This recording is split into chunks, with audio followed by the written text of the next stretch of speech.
think we're happy with the point. We were a fortunate team, that we weren't down in the first half. They had some great chances that they probably would not normally miss.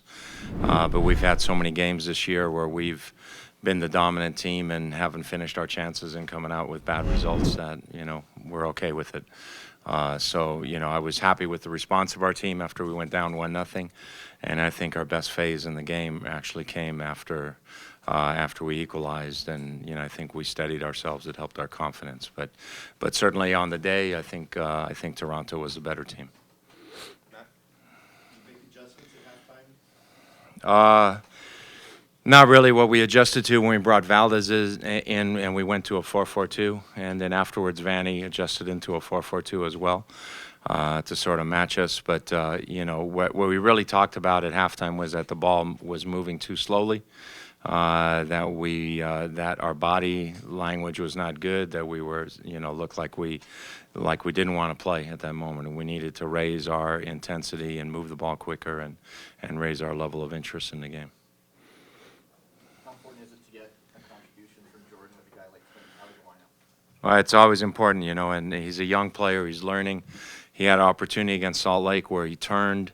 It was in closer to goal. He turned. He took another touch and hit it. And it was one of the things we talked about. When you turn like that, you got to hit it right away before the goalkeeper has a chance to set himself, which he did, and hit a great shot in the corner. Your thoughts on how you defended Joe? Not well, but what really is the key when you're defending a guy like Giovinco was to cut off the service. So I was very happy when they took Endo out of the game because Endo, I thought, was serving the ball to Giovinco all the time, was really finding him, and he was the one who was, I think, causing us the most problems because we couldn't shut him down. He was getting balls into him. So when he came off the field, that helped us.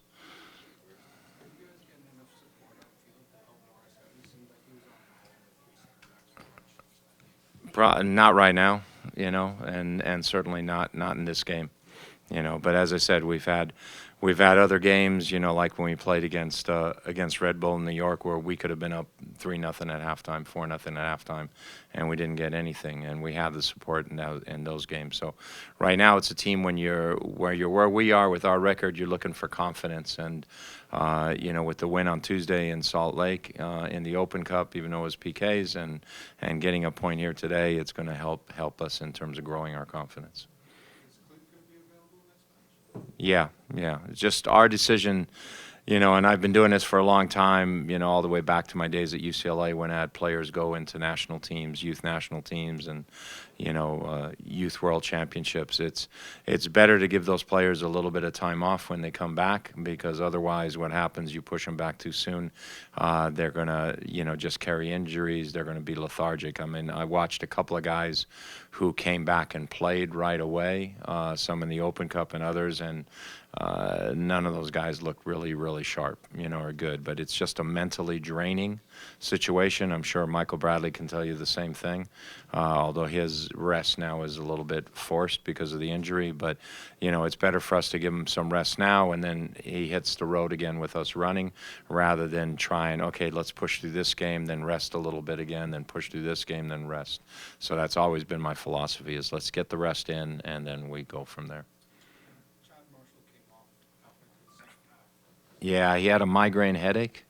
He had a migraine. It was, it wasn't a concussion, although when he went down, he got a slight knee to the head in the first half, and then he just got a headache where he became really light sensitive, and so forth. He had no other symptoms, so he wanted to try a little bit in the second half, and I said try it for 2-3 minutes, and then we'll decide. And he said no, I couldn't go. So. Faro's done well for us. I mean, he's a rookie, and it seems like every time we put him on the bench, one of our two center backs gets hurt. So he's found some minutes there, but he's just not overwhelmed. He's not overwhelmed by the situation.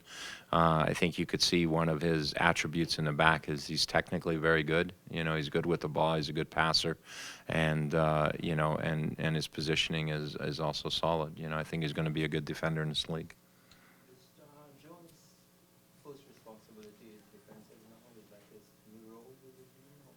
Jovan came to us as a left back. You know, that's where he played for Chicago the majority of the time last year. That's where I like him. I know he plays a lot of left wing for Trinidad, and we've pushed him up to left wing a couple of times this year, sometimes within a game. But I really think. Really think his brightest future is as a left back who can attack. And you know, there's been times where I haven't been as happy about his game, but today I thought his willingness to get forward, his level of aggression defensively, I thought was very good.